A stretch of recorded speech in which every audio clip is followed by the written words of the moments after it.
Hello दोस्तों, नमस्कार। मैं हूं सतीश शर्मा। आप देख रहे हैं एवरी नीड। दोस्तों, जैसे कि आपको पता है, पीआई 2.0 के लिए ग्राम पंचायत लेवल से डेटा एंट्री का काम शुरू हो गया। आज की वीडियो में दोस्तों मैं लाइव पोर्टल पर लाइव एंट्री करके आपको सारी प्रक्रिया इस वीडियो में बताऊंगा। साथ में आपको निर्णय ऐप की प्रोसेस करने के बाद इसी पोर्टल से अपने लॉगिन से किस तरह से आपका जो डेटा है वो हायर लेवल पर, मतलब जो नोडल अधिकारी है बनाए गए हैं ब्लॉक लेवल पर, उनके लॉगिन पे आपको कैसे सेंड करना है, ये सारी प्रक्रिया हम लाइव इस वीडियो में देखेंगे। तो चलिए दोस्तों शुरू करते हैं।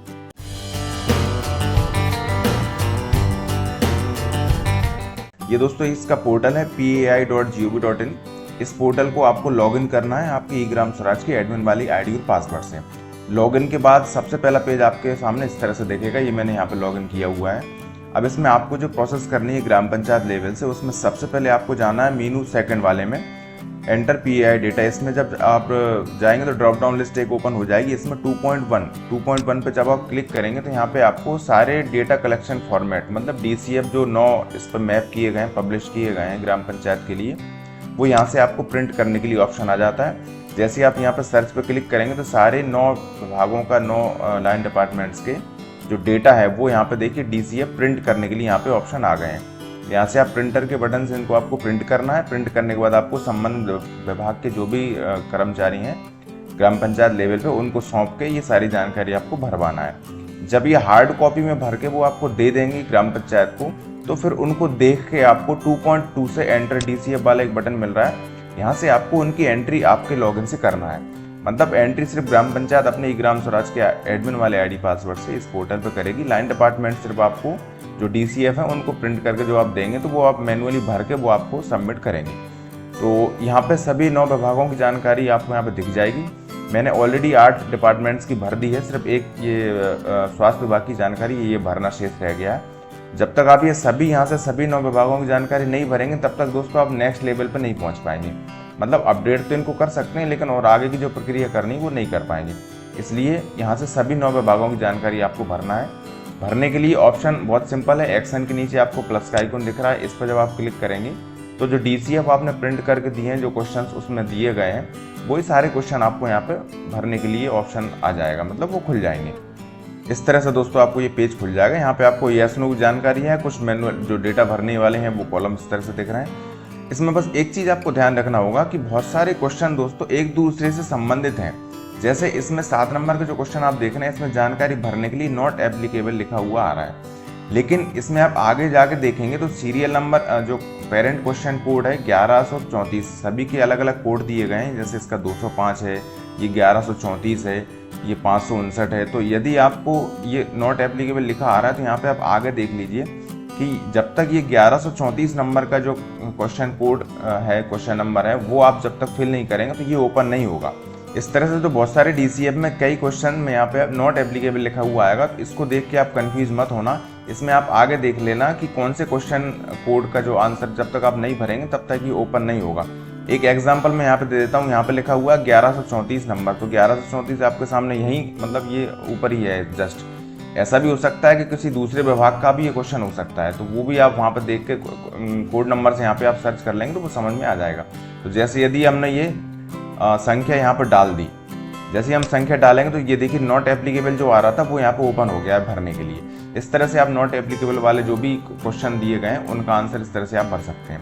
ये मैं डीसीएफ की लास्ट बचा हुआ है, ये मैं पूरा फिल कर देता हूँ, फिर नेक्स्ट प्रोसेस आपको बता रहा हूँ। दोस्तों यहाँ से मीनू 2.2 से मैंने सारे डीसीएफ सभी 9 जो दिख रहे थे सभी भर दिए हैं। अब यहाँ पे कोई भी अवेलेबल नहीं है। यदि आपको इनमें कोई अपडेट करना हो तो यहाँ पे 2.3 से इनको आप अपडेट भी कर सकते हैं। यहाँ पे आपको सभी 9 विभागों के डीसीएफ यहाँ पे अवेलेबल रहेंगे अपडेट करने के लिए। इसके बाद जो नेक्स्ट ऑप्शन है दोस्तों वो है 2.4 वैलिडेट डेटा फॉर ग्राम सभा डिस्कशन। अब आपको दोस्तों इसका यूज़ करना है। जैसे आप इस पर क्लिक करेंगे तो यहाँ पे आपको सभी जो 9 विभागों के डीसीएफ आपने फिल किए हैं, पूरी जानकारी, पूरे क्वेश्चंस के आंसर आपको इकट्ठा एक साथ यहाँ पे दिख जाएंगे। ये देखिए इस तरह से ये सभी विभागों के जितने भी क्वेश्चन हैं सभी आपको यहाँ पे एक साथ दिख जाएंगे। यहाँ पे आपको एक और मौका मिलता है कि एक बार और पूरे क्वेश्चंस के आंसर आप यहाँ पे चेक कर लीजिए। यदि सब कुछ सही है तो फिर आपको यहाँ से दोस्तों सेव एज ड्राफ्ट बटन पे क्लिक करना होगा। इस तरह से यहाँ पे मैसेज आ गया दोस्तों, ये सब कुछ सक्सेसफुल हो गया है। इस तरह से दोस्तों आपका जो डेटा है वो ग्राम सभा में डिस्कशन के लिए सबमिट हो गया है। अब आपको जाना है 3 नंबर का जो मेनू है उसमें 3.1 view PI data to be discussed in gram sabha. यहाँ पे वो सारे क्वेश्चंस के आंसर आपको दिख रहे हैं। इनको आपको यहाँ से प्रिंटर का बटन दिया है, यहाँ से आपको प्रिंट करना है और प्रिंट करने के बाद आपको जब भी ग्राम सभा आप इस संबंध में आयोजित कर रहे हैं पीएआई के संबंध में, वहाँ पे दोस्तों डिस्कशन चर्चा के लिए आपको ये सारा डेटा रखना है। अब दोस्तों ये सारी यहाँ तक की सारी प्रक्रिया करने के बाद अब आपकी बारी आती है ग्राम सभा आयोजित कराने की। तो ग्राम सभा में ये सारा डेटा आपको रखना है, लेकिन ग्राम सभा की जो पूरी प्रक्रिया है वो आपको दोस्तों मैंने पिछले वीडियो में भी बताया था कि पंचायत निर्णय ऐप के थ्रू दोस्तों आपको ग्राम सभा की सारी प्रक्रिया करनी है। उसके लिए मैंने सेपरेट वीडियो बना लिया है, वो भी मैं आपके साथ शेयर कर रहा हूँ। तो वो देख के आपको ग्राम सभा की पीएआई के संबंध में जो भी प्रक्रिया करनी है वो उस वीडियो की मदद से आप हेल्प लेके वो कर सकते हैं, क्योंकि उसके बाद ही आप ये आगे की प्रोसेस कर पाएंगे। जैसे आपने ये डेटा रखा ग्राम सभा में अप्रूवल के लिए, ग्राम सभा अप्रूव कर दिया, उसके बाद फिर आपको करना है अगला कॉलम जो अगला ऑप्शन जो है उसका यूज करना है 3.2 का। ध्यान रखें दोस्तों 3.1 तक आपको ये सारी प्रक्रिया अभी तक बताई है मैंने, वो आपको करना है। उसके बाद ग्राम सभा आयोजित होगी। उसके बाद जब निर्णय ऐप से ग्राम सभा की सारी प्रक्रिया कर देंगे फिर आपकी बारी आएगी 3.2 पे। 3.2 आपका उस समय नहीं हो पाएगा। 3.2 पे फिर आपको ग्राम सभा के बाद आपको क्लिक करना है। जैसे आप ग्राम सभा के बाद जो आयोजित हो चुकी है उसके बाद 3.2 वाले ऑप्शन पे क्लिक करेंगे तो यहाँ पे वो सारा डेटा आपको फिर से दिखेगा, पूरे क्वेश्चंस के आंसर आपको फिर से दिख रहे हैं। ये देखिए, अब यदि ग्राम सभा में डिस्कशन के दौरान कोई इसमें बदलाव किया है, कोई किसी क्वेश्चन का आंसर चेंज किया है, तो वो आप यहाँ से उसको एक बार और एडिट कर सकते हैं। मतलब ग्राम सभा ने यदि डिसीजन में कोई क्वेश्चन का आंसर बदल दिया है तो आप यहाँ से उसको चेंज कर सकते हैं। और यदि नहीं करना तो फिर आप सबसे नीचे आप जाएंगे तो यहाँ पे आपको एक बटन मिलेगा, ये देखिए वैलिडेट एंड सबमिट डेटा, इस बटन पे आपको फाइनली क्लिक करना है। इस तरह से देख सकते हैं दोस्तों ये सक्सेस हो गया है। इसका मतलब हमारा 3.2 का काम कंप्लीट हो गया है। मतलब करेक्ट डेटा पोस्ट ग्राम सभा डिस्कशन पे हमने वैलिडेट बटन पे क्लिक कर दिया, अब आपका ये काम फिनिश हो गया। जब आप 3.3 पे क्लिक करेंगे, मैंने आपको पहले ही बता दिया 3.1 पे जो डेटा है ग्राम सभा में डिस्कशन करने के बाद आपको इसका यूज करना है 3.2 का। इसके बाद ही आप ये 3.3 पे जब आप क्लिक करेंगे, क्योंकि मैंने ग्राम सभा ये जो मैं डेटा आपके सामने बता रहा हूँ सारी प्रक्रिया भरने की, इसके संबंध में मैं निर्णय ऐप से ग्राम सभा की पूरी प्रक्रिया ऑलरेडी कर चुका हूँ। प्रक्रिया निर्णय ऐप से कर देंगे हम। तो अब आप यहाँ पे देख सकते हैं 3.3 में सबमिट पीएआई डेटा फॉर वेरिफिकेशन, जब आप इस पर क्लिक करेंगे, ये देखिए जैसे ही आपने उस पर क्लिक किया यहाँ पे कॉन्ग्रेचुलेशन का मैसेज आ गया, PI data has been discussed in gram sabha, PI data has been approved by the gram sabha for submission of calculation of panchayat development index. इस तरह का मैसेज आपके सामने आ गया है।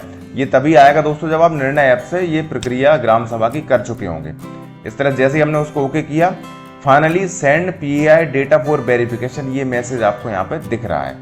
यहाँ पे आप देखिए मीटिंग डेट भी देख सकते हैं। इस डेट को मैंने ग्राम सभा निर्णय ऐप के थ्रू शेड्यूल की थी और वो उसको कंडक्ट भी कर दिया, मतलब उसका आयोजन हो चुका है। वो निर्णय ऐप पे मैंने जानकारी उसकी डाल दी है। ये सब प्रक्रिया कर लेंगे आप, तभी आपको send pi data for verification का यहाँ पे बटन दिखेगा।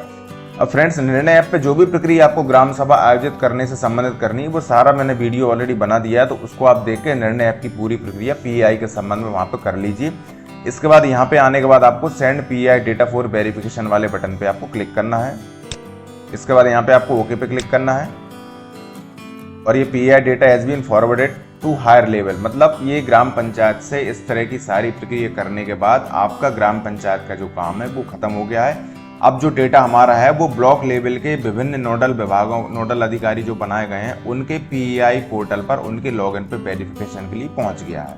इस तरह से ये पूरी प्रक्रिया आपको करनी थी। आपको उसको देखना हो तो 3.4 से आप उसको व्यू भी कर सकते हैं, view PI data submitted for verification. यहाँ पे जब आप क्लिक करेंगे तो आपको वो डेटा सारा जो आपने वेरीफाई करने के लिए सेंड किया है, अपडेट किया है, फॉरवर्ड किया है, वो आपको डेटा यहाँ पर दिख जाएगा। इसके बाद यहाँ पे आपको सर्च पे क्लिक करना है। देखिए इस तरह से सभी विभागों की जानकारी आपको यहाँ पे दिख रही है। स्टेटस भी आ रहा है, pending with line department nodal officer for verification. यहाँ पे आपको वेरीफाई के लिए मतलब नोडल अधिकारी के वेरिफिकेशन के लिए वहाँ पे उनके लॉगिन पे दिख रहा है। आप इनको देखना चाहें, जो भी क्वेश्चंस के आंसर आपने फिल किए हैं तो उनको आप यहाँ पे देख भी सकते हैं। एक्शन के अंदर आपको ऑप्शन मिल जाते हैं, उनको आप देख सकते हैं, उनको ट्रैक भी कर सकते हैं कि किस स्थिति में आपका जो डेटा है वो वेरिफिकेशन के लिए पेंडिंग है कि हो गया है वेरिफिकेशन। ये सारी जानकारी आप यहाँ से देख भी सकते हैं। तो ठीक है दोस्तों, यही सारी जानकारी थी पीआई 2.0 के संबंध में। उम्मीद है आपको जानकारी समझ आ गई होगी। यदि आ गई हो तो अपने सभी जिला और जनपद और ग्राम पंचायत के ग्रुप में इसको शेयर कर दीजिए, क्योंकि टाइम लिमिट वाला काम है। वीडियो की हेल्प से ये ग्राम पंचायत अपने स्तर से पूरी प्रक्रिया कर लें। इसके बाद दोस्तों जो हायर लेवल से वेरिफिकेशन की प्रक्रिया है उसके संबंध में मैं सेपरेट अलग से वीडियो बना रहा हूँ। जैसे यहाँ पे लिखा हुआ है ना, pending with line department nodal officer, तो नोडल ऑफिसर के आईडी पासवर्ड कैसे क्रिएट होंगे, उनका लॉगिन कैसे बनेगा, उसका वेरिफिकेशन उनको कैसे करना, उसके संबंध में सेपरेट वीडियो बना रहा हूँ, तो वो भी आपके साथ शेयर कर दूंगा। ठीक है दोस्तों, आज के इस वीडियो में बस इतना ही। सभी को नमस्कार, बहुत बहुत धन्यवाद।